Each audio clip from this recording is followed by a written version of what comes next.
But Trevor, What is it? What is it, girl? Huh? you want me to use to cut these off? Oh, I got some scissors for you. I'll show you where they are. What do we call this? Meat locker two-year review. Review. 2-year meat locker review starts right now. Let's go. All right, y'all. Hey, listen. That's just the nature of this content. There's gonna be some blood here.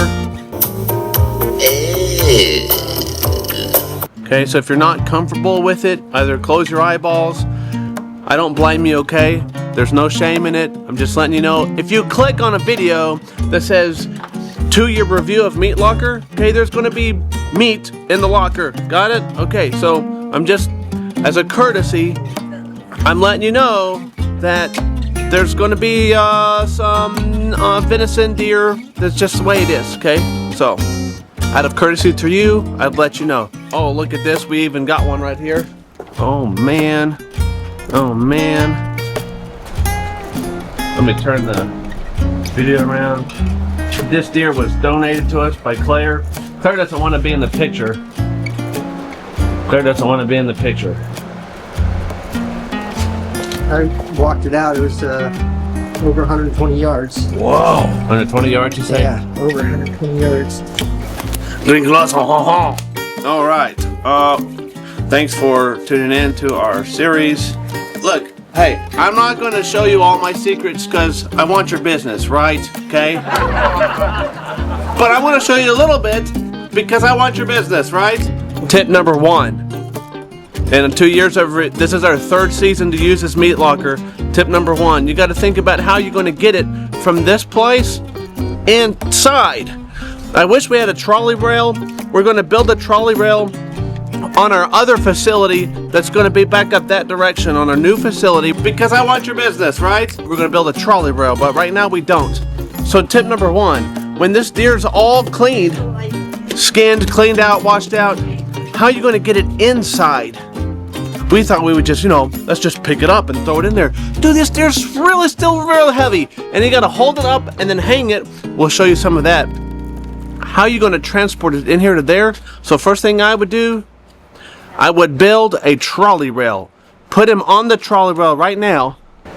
Okay, we got him hanging like that on the gimbal while working.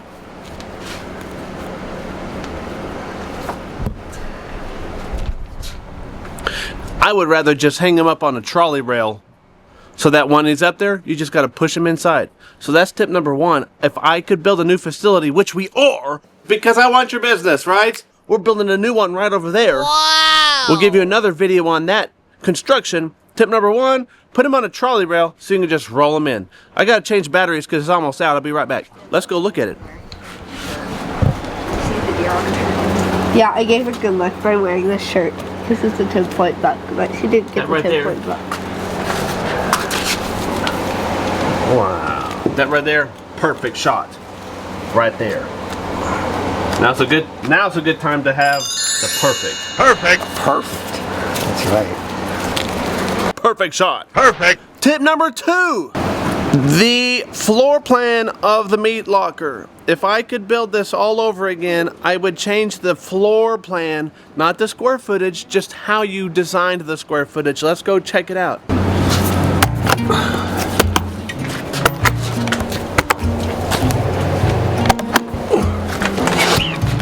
There, 3. We got 3 deer in here. We got 3 deer in here right now. Boom.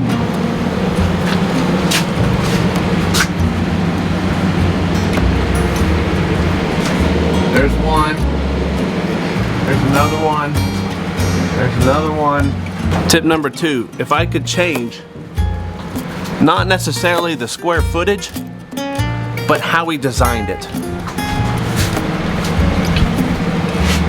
It's really hard to get back in there. There's no room. So normally what happens is that I'd like to get back this direction, and we can because there's space right now, but if we got this thing loaded out with one on this side and then with one on this side, Trevor cannot get back to process these deer. If we had our door, which I'm standing in the doorway right now, if we put our door I'll draw you a diagram right here. So we're gonna switch to the diagram. If we put a door on the big wall on this side, over here, right here, if we put a door right there, then all we have to do is open up the door and I can access each individual deer wherever he is hanging. I can access each one of them without having to go past another one.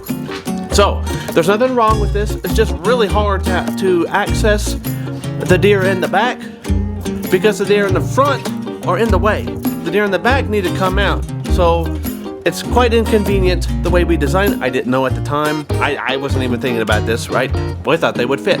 But to hang them adequately where they're not touching each other, we don't want them touching each other. That's how mold grows on your deer. Oh no! Hang them so they're not touching anything. Hang them in a way where you can access each one of them independently of the others. If you can do that, now I don't have to schedule vacancies and we don't have to pile them all in and wait 2 weeks and then pile them all out again. So that's my second tip. If you could design your meat locker so that you can have independent access to each deer, not like the way we did it. Okay?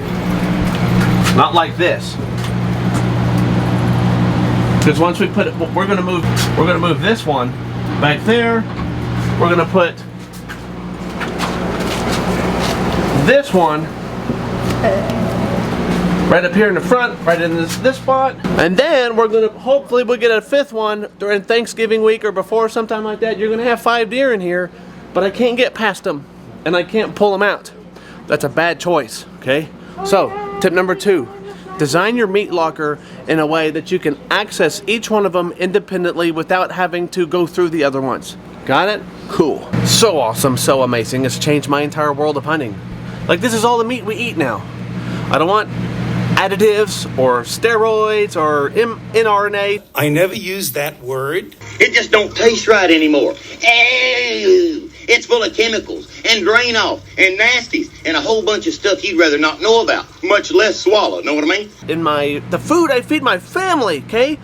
Tip number 3, overbuild your air conditioning. I would rather spend an extra $100 on an air conditioner that's adequate or overbuilt than for this thing to be struggling.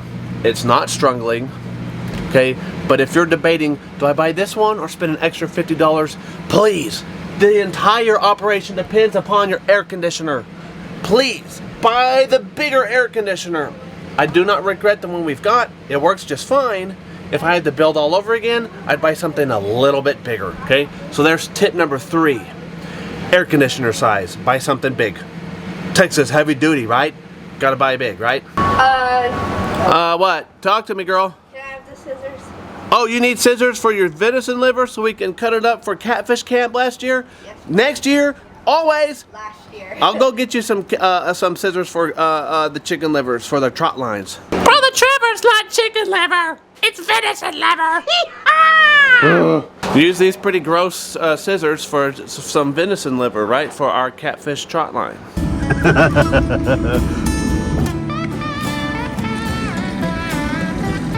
Alright y'all, we got brand new trot line. We're going to show you how to do this with Brother Trevor's trot line. Tip number 4. Tip number 4.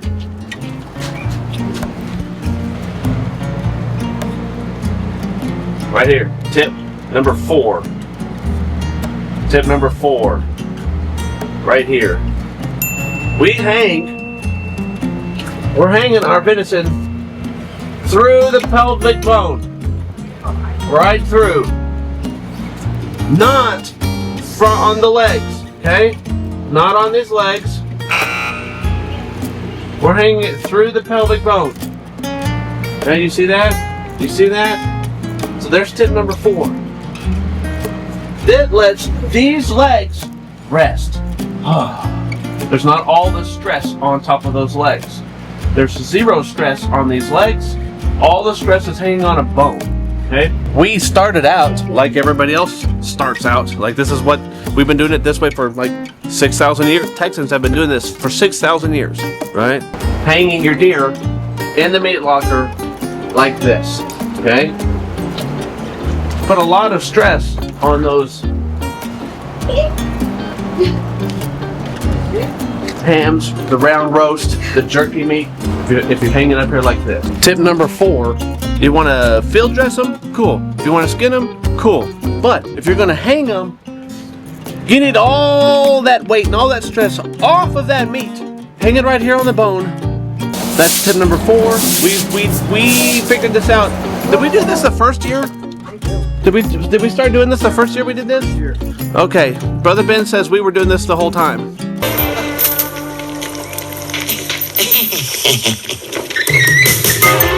We switched and did it pretty quickly. Maybe we did one deer the other way, Yeah?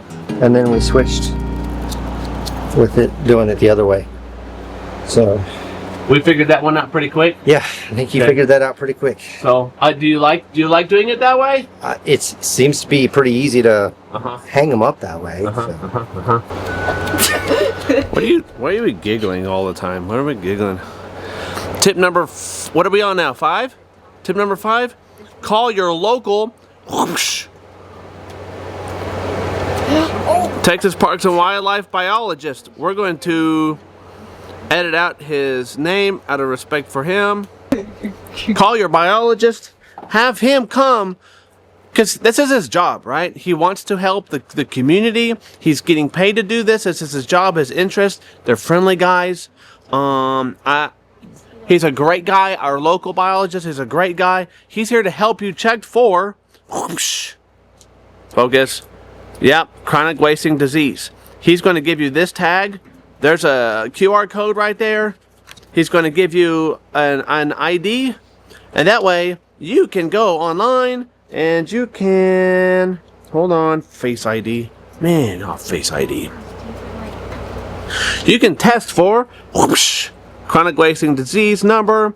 It'll give you results. When they get it in, you can scan the code, type in your number. It'll give you some results. So make sure your deer's all clean. He does this for free. He comes to my house and he checks the deer for us for free to make sure that this chronic wasting disease does not take over our great state of Texas. Okay? Please do that. We didn't do that the first 2 years. We don't have a problem here like they do in other parts of America. So there's 0 cases of chronic wasting disease in our local community. But to be thorough, to be healthy, and to be respectful to our neighbors, our community, and the deer itself, make sure you get one of those biologist friends so that he can come help you, help him, help you. That's tip number 5. All right, look, y'all. Hey, it's hunting season. Please be careful out there.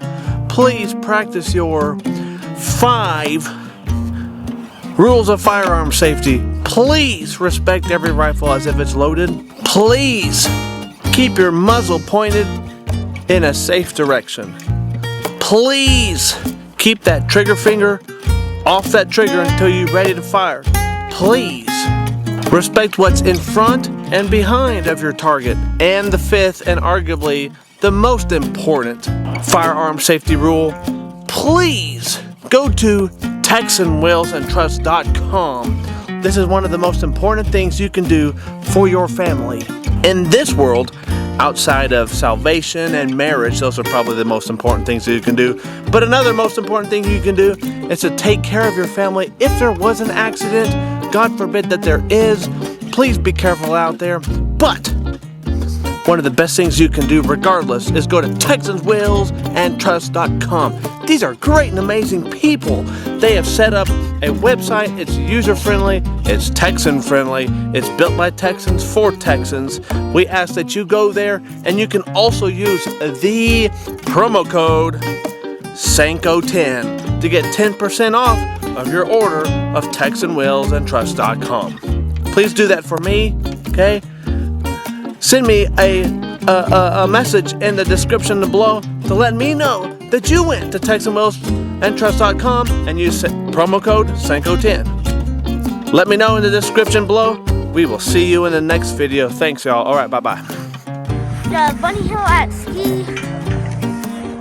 Cloudcroft. Cloud. Yeah. Oh yeah. Oh yeah. Oh. Here we go. Here we go. Oh yeah. Righteous. Righteous. Oh. Oh. Hey. Thank you for watching this video. Click like and subscribe wherever they are. I don't even know. I'm just seeing stars right now. Oh, there's nice, pretty. Oh, there's snow right there.